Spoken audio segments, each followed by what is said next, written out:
Hello everyone, आज हम discuss करेंगे रीट 2017 लेवल 2 मैथ्स के पेडागोजी के सवाल। तो चलिए शुरू करते हैं। क्वेश्चन है कि इनमें से मैथ्स का कौन सा एग्जैक्ट कैरेक्टरिस्टिक वाला ऑब्जेक्टिव नहीं है। हमें ये देखने की ज़रूरत है गणित शिक्षण उद्देश्य जिसकी सटीक विशेषता नहीं है। हमें ये पता है कि मैथ्स के बहुत सारे ऑब्जेक्टिव्स होते हैं, कुछ हमारे जनरल ऑब्जेक्टिव्स होते हैं और कुछ एग्जैक्ट ऑब्जेक्टिव्स होते हैं।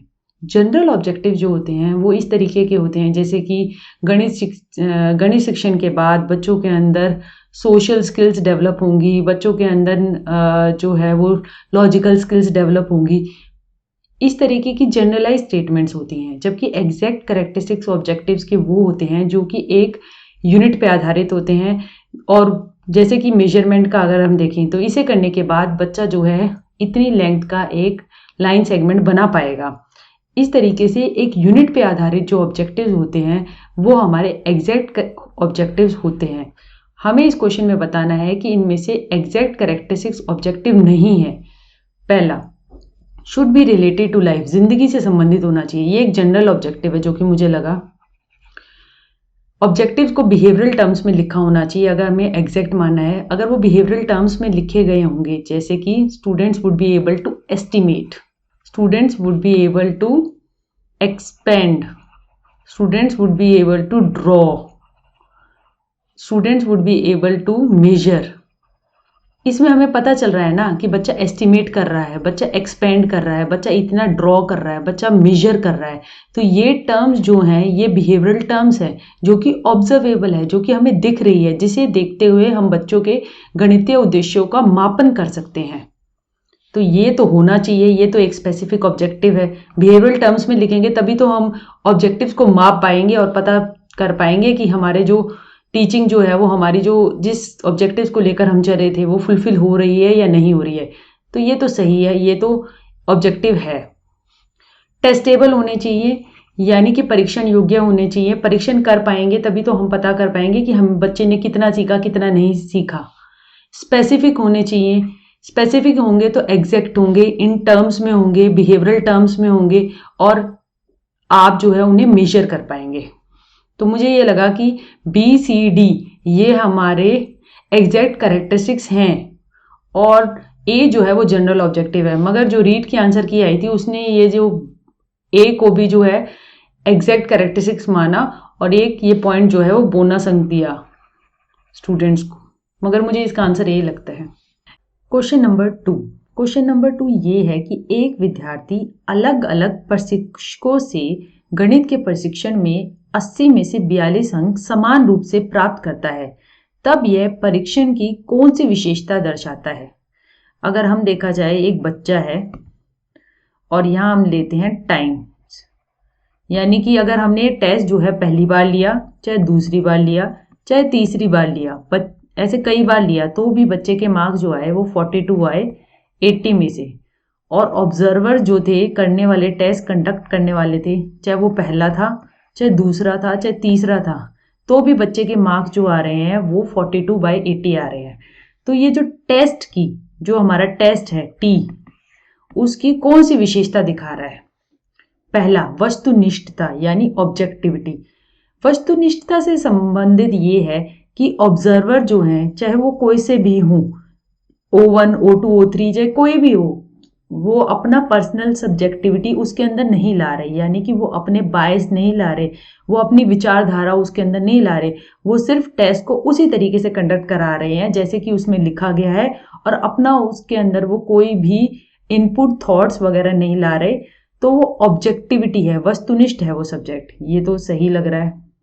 वैधता, वैलिडिटी का मतलब ये होता है वैधता means what it claims to measure, यानी उस चीज को मापे जिसको मापने के लिए उसे बनाया गया है।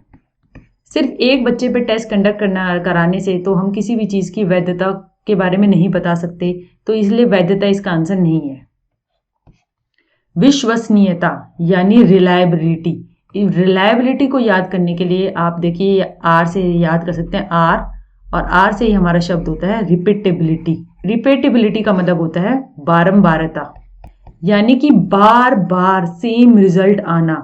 इसमें देखो हमने देखा था कि पहली बार, दूसरी बार, तीसरी बार, बार बार रिजल्ट सेम आ रहा था। रिपीटेबिलिटी है रिजल्ट की, यानी सेम ही मार्क्स ला रहा था वो स्टूडेंट, तो विश्वसनीयता, ये टेस्ट विश्वसनीय तो है, तो इसका आंसर रिलायबिलिटी भी हो सकता है।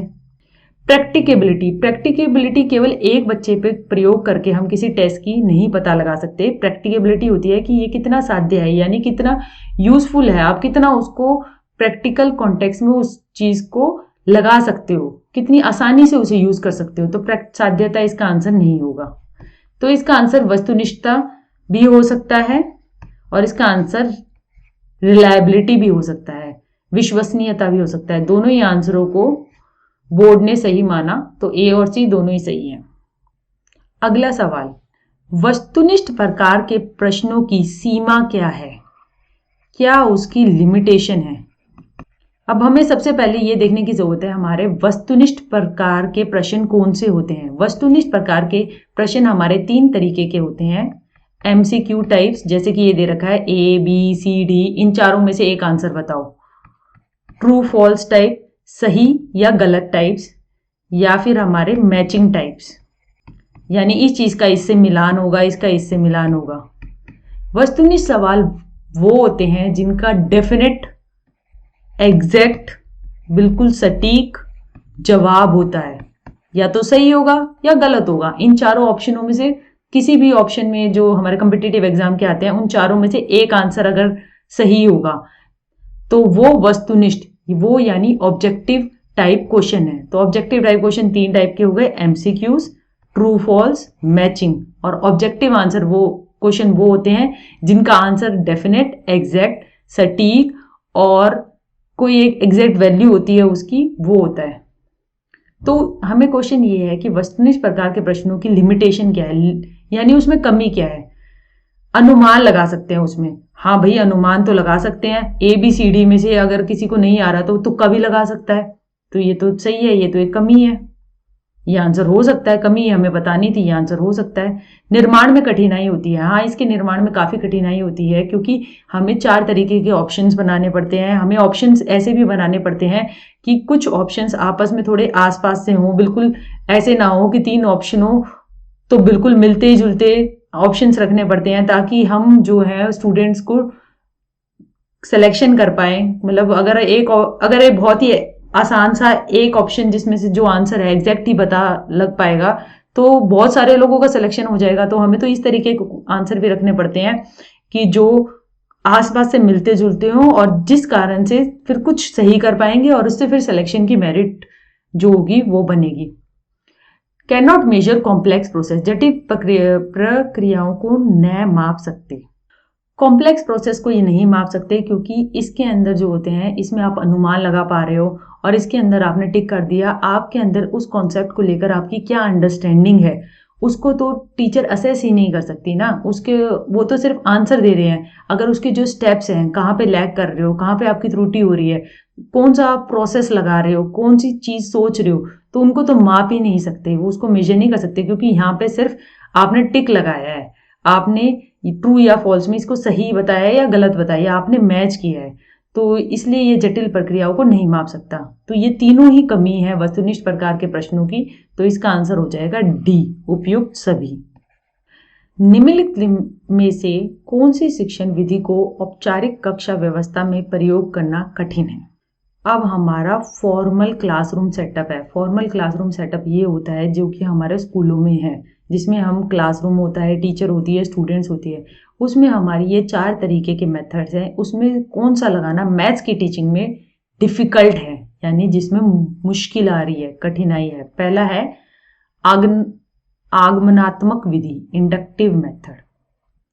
इंडक्टिव मेथड जो है, इसके अंदर हम क्या होते हैं, एग्जाम्पल्स लेते हुए हम जनरलाइजेशन बनाते हैं। आप जो है, आपने बच्चे को बहुत सारे स्क्वायर दे दिए, एक बड़ा एक छोटा और बहुत सारे स्क्वायर दिए, और उसको कहा कि हमें इसका एरिया निकालना है, यानी हमें इसका क्षेत्रफल निकालना है। बच्चों ने स्क्वायर की देखी कि स्क्वायर के अंदर तो लंबाई और चौड़ाई बराबर होती है। उसके बाद उसने इससे, छोटे स्क्वायर से, बड़े स्क्वायर से, चपटे स्क्वायर से, बहुत सारे स्क्वायरों से उसने जनरलाइज किया कि फॉर्मूला जो होगा वो होगा लेंथ इंटू ब्रेड्थ। और लेंथ और ब्रेड, लंबाई चौड़ाई, उसने बच्चे ने बोला कि एक हमारे स्क्वायर के अंदर सेम होती है, तो L into L, L square. इस तरीके से फॉर्मूले का कंस्ट्रक्शन हुआ। एग्जाम्पल्स को लेते हुए आपने एक रूल बनाया। तो ये जो है ये तो यूज होता है, आगमन विधि यूज की जाती है मैथ्स के अंदर, क्योंकि इसके अंदर बच्चा एक्टिव और लर्निंग बाय डूइंग और मतलब बच्चा काम कर रहा होता है। ये तो एक बहुत ही इंपॉर्टेंट विधि है, इसे तो यूज किया भी जाता है। डिडक्टिव मेथड, निगमनात्मक विधि, ये आगमनात्मक विधि के बिल्कुल विपरीत है। इसके अंदर आप जो है वो रूल या फॉर्मूला दे देते हो और उसके बाद एग्जाम्पल देते हो। जैसे जो हमारे अपर प्राइमरी में क्वेश्चंस होते हैं, उसके अंदर हमने बच्चों को एक फॉर्मूला दे दिया और बहुत सारे क्वेश्चंस उसके प्रैक्टिसेस के लिए एग्जाम्पल दे दिए। जैसे a प्लस बी का whole square is equal to a square plus b square plus 2ab, ये एक आइडेंटिटी बच्चे को सिखा दी। और उसके बाद बहुत सारे क्वेश्चन दे दिए कि चलो 2 + 3 का होल स्क्वायर निकाल कर दिखाओ। तो इस तरीके से प्रैक्टिस के क्वेश्चन के लिए निगमनात्मक विधि भी काफी यूज होती है हमारी स्कूल में। तो ये भी सही है अपने आप में। प्रोजेक्ट मेथड जो है प्रयोजना विधि, ये जो होती है इसके अंदर आप कोई एक सिचुएशन प्रोवाइड करते हैं, बच्चे को मोटिवेट करते हैं उसमें वो उस चीज को करने के लिए, और उसके बाद बच्चा हाइपोथेसिस कंस्ट्रक्ट करता है, बच्चा अपने उस प्रोजेक्ट में लगा रहता है, उसको टेस्ट करता है, वेरीफाई करता है। तो ये एक लंबा चौड़ा लेंथी प्रोसेस है और एक फॉर्मल क्लासरूम में यूज करना ये कठिन है, क्योंकि बहुत सारे प्रोजेक्ट्स देना बच्चों को अलग अलग और सिचुएशंस क्रिएट करना ये काफ़ी टाइम कंज्यूमिंग है, और इसमें एक कॉन्सेप्ट कराने में ही काफ़ी टाइम लग जाता है। और हमें तो बहुत, एक टीचर के पास तो काफ़ी यूनिट्स होती हैं, एक प्री डिटरमाइंड सिलेबस होता है जो कि उसे कंप्लीट करना होता है। तो प्रोजेक्ट मेथड कराएगी तो नहीं कर पाएगी, तो ये डिफिकल्टी है, ये इसका आंसर है। एनालिसिस मेथड, विश्लेषणात्मक विधि जो होती है ना, उसके अंदर क्या होता है कि आप एक चीज को तोड़कर देखते हैं। आप अननोन से नोन की तरफ बढ़ते हैं। आप चीज को तोड़कर देखेंगे तो आप उसके डिफरेंट एस्पेक्ट्स को जान पाएंगे, आप उसकी प्रॉपर्टीज को डिस्कवर करेंगे, और आपका वो जो कॉन्सेप्ट है वो और भी अच्छी तरह बिल्डअप हो जाएगा। यानी कि आपने अगर बच्चे को एक ट्राइंगल दिया, तो बच्चे ने ट्राइंगल को देखा कि ये 3 लाइन सेगमेंट से मिलकर बना है, और उसने फिर 3 एंगल्स को मेजर किया इनको, और धीरे धीरे उसने तोड़कर एक प्रॉपर्टी जो है, जो स्टार्टिंग में दी गई थी कि 180 degree sum of 3 angles of a triangle is 180 degree, उसको उसने लाइन सेगमेंट में तोड़कर डी से नापकर उसको डिफरेंट छोटे छोटे पार्ट में एनालाइज किया। तो ये एक फॉर्मल क्लासरूम सिचुएशन में यूज होता है एनालिटिकल मेथड। कठिन है प्रोजेक्ट कराना, सिचुएशंस क्रिएट करना, तो इसका आंसर है सी। निम्नलिखित में से गणित की भाषा क्या है? गणित की भाषा संकेतात्मक है। हाँ, गणित के अपने संकेत होते हैं, जमा, घटा, गुणा, भाग, इसके सिंबल्स होते हैं 0 से 10, 0 से 9 तक। ठीक है, ये 10 सिंबल्स होते हैं जिनको यूज करते हुए हम बहुत सारे अनगिनत नंबर बनाते हैं। तो ये संकेतों को तो यूज कर रहा है। क्या वो राष्ट्रीय है? क्या वो राष्ट्र से दूसरे राष्ट्र में अलग होती है? इंडिया में अलग है, अमेरिका में अलग है, ऐसा तो नहीं है। क्या वो कॉम्प्लेक्स है, जटिल है? जटिल, सिंपल और कॉम्प्लेक्स में हम लैंग्वेज की मैथ्स को नहीं कर सकते ऐसे कि वो ये आंसर, ये ऑप्शन अभी चलो एक्सप्लेन करते हैं, आगे देखते हैं। वैदिक है यानी पुराणों पर आधारित है, वो तो नहीं है, वो तो आज के नए सिंबल्स और इन सबको यूज करते हुए है। अब लैंग्वेज की मैथ्स की लैंग्वेज जो है वो सिंबॉलिक है, एब्स्ट्रैक्ट है और सिंपल, यानी कि आप इतनी बड़ी अगर कोई स्टेटमेंट आप इंग्लिश में लिखते हैं कि 2 + 2 इज इक्वल टू 4, और आप मैथ्स में कितनी सिंपली लिख देते हैं, इसको दिखा देते हैं 2 + 2 4 है। तो इसने तो बहुत सारे लंबे लंबे पैराग्राफ को छोटा कर दिया। तो मैथ्स की लैंग्वेज कॉम्प्लेक्स कैसे हुई? ये तो सिंपल हुई, इसको तो और ज्यादा बढ़ाने की जरूरत है। मैथ्स की लैंग्वेज सिंपल हुई, तो इसका आंसर हुआ संकेतात्मक। निम्न में से सही मायनों में गणित है। पहला, मूर्त विज्ञान। क्या ये मूर्त विज्ञान है? नहीं, ये मूर्त विज्ञान नहीं है। क्या ये सिर्फ कॉन्क्रीट चीज़ों पे आधारित है, यानी कि जो आपको सामने दिखाई दे रही है? नहीं, मैथ्स का तो खुद का ही नेचर एब्स्ट्रैक्ट है, अमूर्त है, तो मूर्त विज्ञान तो ये हो ही नहीं सकता। क्या ये एब्स्ट्रैक्ट साइंस है? यस, क्योंकि इसके कॉन्सेप्ट जो हैं, जैसे चाहे इसके सिंबल्स हों, वो आपको दिखाई नहीं दे रहे, वो आपने कंस्ट्रक्ट कर रहे हैं। उसकी एक अपनी लैंग्वेज है, उसके अपने एक सिंटेक्स है, उसका अपना एक तरीका है किसी भी चीज़ को करने का, उसका अपना एक एल्गोरिदम है। क्या वो भौतिकीय विज्ञान है, फिजिकल साइंस है? नहीं, वो फिजिकल साइंस नहीं है, वो कोई फिजिक्स केमिस्ट्री नहीं है। सापेक्षिक विज्ञान, रिलेटिव साइंस, ये तो कोई टर्म ही नहीं होती, तो ये भी आंसर नहीं है। गणित जो है वो स्ट्रिक्ट सेंस में एक अमूर्त विज्ञान है। गणित की तार्किकता की विशेषता निम्नलिखित में से नहीं है, यानी तार्किकता की विशेषता नहीं है, ये बतानी है। अब जो गणित में जो हम तर्क देते हैं, पहला शुद्धता, एक्यूरेसी। गणित के आंसर अगर आप बोर्ड के एग्जाम में भी क्वेश्चन देखते हैं तो उनके आंसर जो होते हैं वो एक्यूरेट होते हैं ना, एग्जैक्ट आते हैं ना, तो उसी पे टीचर मार्क्स देती है ना। तो गणित अपने आप में रीजनिंग जो होती है वो उसकी एग्जैक्ट होती है। ऐसा नहीं होता कि मैं अलग नापूंगी और कोई और दूसरा आप मैथ्स का क्वेश्चन करेंगे तो आप उसका अलग आंसर निकालेंगे, ऐसा नहीं है। वो एक्यूरेट होती है, एग्जैक्ट होती है। तो ये तो एक विशेषता है, हमें नहीं वाली बतानी है, तो इसलिए ये आंसर नहीं हो सकता। दूसरा, परिणाम की निश्चितता। परिणाम की निश्चितता, हाँ, इसमें होती है। अगर एक सवाल दे रखा है तो आप उसके को हल करने के लिए आप उस पर काम करते हैं और एक हल तक पहुंचते हैं, तो उसमें परिणाम ऐसा नहीं है कि कुछ ऐसे सवाल है जैसे कि फिलॉसफी के सवाल होते हैं कि जिंदगी क्या है, मरना क्या है, तो उसमें अलग अलग लोग अपनी सब्जेक्टिव तरीके से जवाब देते रहते हैं कि ऐसा है ऐसा है, मगर इसमें ऐसा नहीं है। इसमें परिणाम निश्चित है। अगर कोई सवाल दे गया है तो उसका हल करेंगे तो आप उस तक पहुंचेंगे। तो ये तो एक रीजनिंग इसकी कैरेक्टरिस्टिक है, मगर हमें तो नहीं वाला बताना, तो ये इसका आंसर नहीं है। ओरिजिनलिटी, मौलिकता, हाँ, इसमें मौलिकता है, ओरिजिनल है, ये अपने आप में एक अपनी तरीके की साइंस है, यानी एक अपनी तरीके की एब्स्ट्रैक्ट साइंस है। इसका अपना सब्जेक्ट मैटर है, इसका अपने कंसेप्ट्स हैं जो कि अलग हैं, तभी तो वो एक मैथ्स को एक अलग तरीके के सब्जेक्ट की तरह रखा गया है। उसको फिजिक्स केमिस्ट्री में उसकी एप्लीकेशंस उसे यूज किया जाता है, मगर मैथ्स एक अलग सब्जेक्ट है, ओरिजिनल है, इसलिए उसको प्राइमरी लेवल से ही स्टूडेंट्स में उसको इंट्रोड्यूस किया जाता है और पढ़ाया जाता है।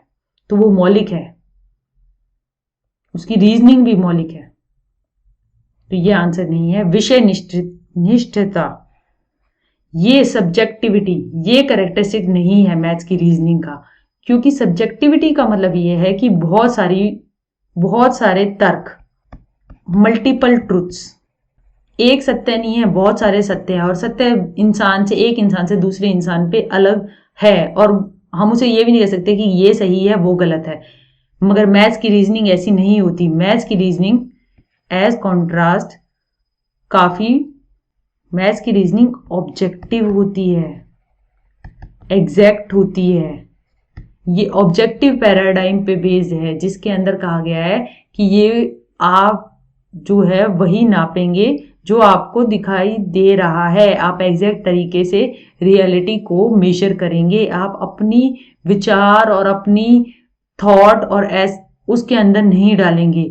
अगर मैं नाप रही हूँ, आप नाप रहे हो, या किसी और देश में कोई और मापने का ही सवाल कर रहा है, तो आंसर वही आएगा। तो वो ऑब्जेक्टिविटी है, इसलिए मैथ्स का जो नेचर है वो सब्जेक्टिव नहीं है। सब्जेक्टिविटी के हमारे आर्ट्स के सब्जेक्ट जो होते हैं ना, वो हमारे सब्जेक्टिव सब्जेक्ट होते हैं जिनके अंदर मल्टीपल रियलिटी होती है। मैथ्स जो है वो साइंटिफिक सब्जेक्ट है, तो इसके अंदर डी ऑप्शन रीजनिंग उसकी विषय निष्ठता नहीं होती, और हमें नहीं वाला ही बताना था, तो इसका आंसर ये है। निम्नलिखित में से विद्यालय के विद्यार्थियों के लिए गणित में मौखिक कार्य की सर्वाधिक महत्वपूर्ण विशेषता क्या है? हमें बतानी है सर्वाधिक महत्वपूर्ण विशेषता। आप मौखिक कार्य करा रहे हैं, यानी आप ओरल क्वेश्चन दे रहे हैं उसको, तो उसकी सर्वाधिक महत्वपूर्ण विशेषता है ये मानसिक प्रक्रियाओं का विकास करती है। हाँ, ये तो बिल्कुल सही है। अगर हम मौखिक रूप से किसी सवाल को कर रहे हैं तो उससे हमारा जो है, हम पेपर पेंसिल को यूज नहीं करेंगे, हमारी मानसिक प्रक्रियाएं और भी ज्यादा यूजफुल होंगी, हम एस्टिमेट कर पाएंगे, हम जो है वो नंबरों को दिमाग में ही यूज कर लेंगे और उनको करते हुए जवाब दे पाएंगे। ये मानसिक प्रक्रिया ओरल मैथ्स की प्रयोग में सबसे ज़्यादा यूज होती है। तो इसलिए तो कहा जाता है कि जब सब्जी वगैरह लेने जाओ तो आप उस तरीके की डीलिंग बिना पेंसिल, बिना अपने हाथ में मोबाइल यूज करे, आप मनी एक्सचेंज उस तरीके से करो। तो ये विकास करना बहुत ज़रूरी है, वरना आप जो है वो सिंपल मैथ्स जो है, सिंपल अर्थमेटिक स्किल्स भी आपकी लैग कर जाएंगी। तो ये तो बहुत ज़रूरी है, मुझे इसका आंसर यही लग रहा है। चलो आगे देखते हैं। मगर ये समय बचाती है, हमें सर्वाधिक महत्वपूर्ण देखना है। हाँ, समय बचाती है ये विशेषता है, मगर सर्वाधिक महत्वपूर्ण तो नहीं लग रही, तो इसलिए ये तो नहीं होगा। पेपर पेंसिल की आवश्यकता नहीं पड़ती, ये एक फीचर है, उसका एक कैरेक्टरिस्टिक है। मगर सर्वाधिक इंपॉर्टेंट कैरेक्टरिस्टिक तो ये है कि हमारी मेंटल प्रोसेस, हमारी मेंटल थिंकिंग, हमारी मेंटल रीजनिंग और भी ज़्यादा डेवलप होती है। तो ये कैरेक्टरिस्टिक है, मगर मोस्ट इंपॉर्टेंट कैरेक्टरिस्टिक नहीं है। मौखिक रूप से प्रश्नों को हल करने योग्य बनाती है, ये भी एक कैरेक्टरिस्टिक है, फीचर है, मगर ये मोस्ट इंपॉर्टेंट नहीं है। हमें मोस्ट इंपॉर्टेंट, सर्वाधिक महत्वपूर्ण बताना था, वो यही है कि ओरल मैथ्स करोगे तो मानसिक प्रक्रियाएं मजबूत होंगी, उनका विकास होगा और आप जो है मैथ से डरना बंद कर देंगे और आप मैथ्स को अपनी प्रैक्टिकल लाइफ में, डेली लाइफ में यूज कर पाएंगे और देखेंगे कि मैथ्स का संबंध हमारे जीवन के हर पहलू से है। अगला सवाल, निम्नलिखित में से कौन सा सूचना एवं दूरसंचार तकनीकी उपकरण, आईसीटी उपकरण, विशेष तौर पर ग्राफ तथा ज्योमेट्री शिक्षण में सर्वाधिक उपयोगी है? ग्राफ्स के हमारे क्वेश्चन जो होते हैं, जैसे ये ग्राफ है, ये ऐसे ऐसे बढ़ रहा है, या फिर हमारे ज्योमेट्री के ये ट्राइंगल है, ये वृत्त है, तो इस तरीके के ये पाई चार्ट है जो कि यूज होते हैं। इसमें सर्वाधिक इंपॉर्टेंट कौन सा है, सबसे ज्यादा important? LCD projector. LCD projector जो होता है उसमें आप एक स्लाइड होती है और एक सफेद पट्टी होती है, उस पर जो उसको प्रोजेक्ट कर दिया जाता है। स्लाइड प्रोजेक्टर, डिफरेंट टाइप्स की स्लाइड्स को यूज किया जाता है। अंतःक्रियात्मक श्वेत पट, जो कि आपने देखा होगा आज की डेट में ज्यादातर एजुकेटर जो हो रहे हैं, स्कूल हो रहे हैं, उनके अंदर ये इंटरेक्टिव व्हाइट बोर्ड यानी स्मार्ट बोर्ड यूज किया जाता है। उसके अंदर आराम से पीडीएफ आ जाता है, टीचर उस पर पेन से लिख भी पाती है, उसे यूज भी कर पाती है और ये एक वन वे नहीं रहता। मतलब एलसीडी प्रोजेक्टर और स्लाइड प्रोजेक्टर में तो आप स्लाइड दिखा देंगे, मगर आप उसको समझाते हुए इंटरेक्ट नहीं कर सकते, आप पेन से उसके ऊपर नहीं लिख सकते। टेलीविजन के अंदर भी आप एक आपने पीपीटी बनाई है तो आप उसको शो कर सकते हैं, तो ये पैसिव है। ये इंटरेक्टिव व्हाइट बोर्ड है, ये एक्टिव है, यानी इसमें टीचर का भी रोल है। अगर डीसी ऑप्शन गलत लिखा हुआ है तो उसको भी आप सही से लिख सकते हो, तो इसका आंसर हुआ सी।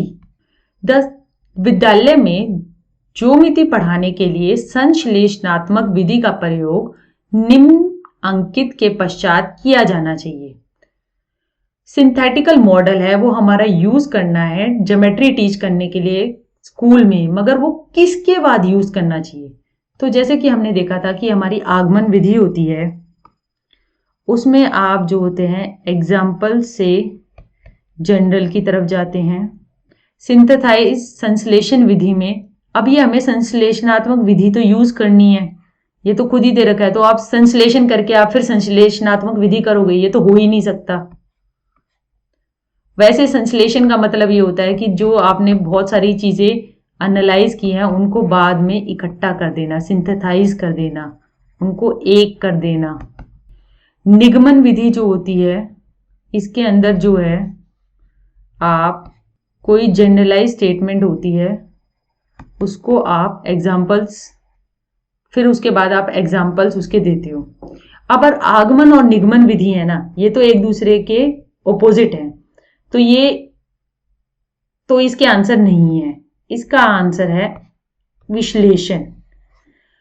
आप सिंथेसाइज कब करेंगे? जब आपने कोई चीज को एनालाइज किया, यानी आपने देखा कि आपके पास बहुत सारे ट्रायंगल हैं, जैसे कि ये बच्चे को आपने बहुत सारे ट्रायंगल दिए, ट्रायंगल का आपने समझा दिया कि ये 3 लाइन सेगमेंट की एक क्लोज फिगर होती है।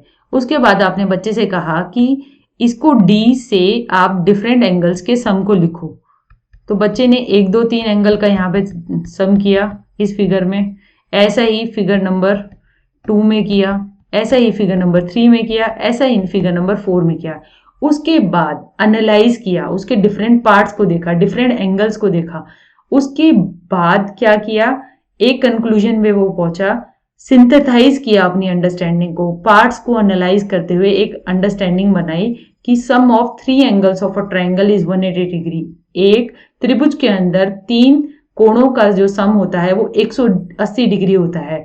तो आप एंड में उसे सिंथेसाइज किया, अपनी नॉलेज को एक जगह जोड़ दिया, एक करके देखा। यही हमसे पूछा गया है कि विद्यालय में ज्योमेट्री पढ़ाने के लिए संश्लेषणात्मक विधि का प्रयोग किसके पश्चात किया जाता है। अब इस एग्जाम्पल में हमने देखा एनालिसिस के बाद किया जाता है, चीजों को तोड़कर देखते हो और उसके बाद आप एक जोड़कर एक स्टेटमेंट बनाते हो। तो इसका आंसर है विश्लेषण। इंडक्शन और डिडक्शन इसका आंसर नहीं हो सकते क्योंकि ये आपस में ऑपोजिट है। जैसे कि एनालिसिस और सिंथेसाइज ये एक दूसरे के कॉम्प्लीमेंट्री हैं, ऐसे ही इंडक्शन और डिडक्शन एक दूसरे के ऑपोजिट है। तो इसका आंसर है C, analysis. Thank you very much. अगर आपको और भी इसी तरीके के पेडागोजी रिलेटेड क्वेश्चंस मैथ्स के करने हैं तो प्लीज़ मुझे फीडबैक दीजिए, और कोई आपको सवाल में दिक्कत आ रही है तो वो भी प्लीज़ शेयर करें। आपके कमेंट्स मेरे लिए काफ़ी वैल्यू करते हैं, तो please give your feedback. Thank you very much.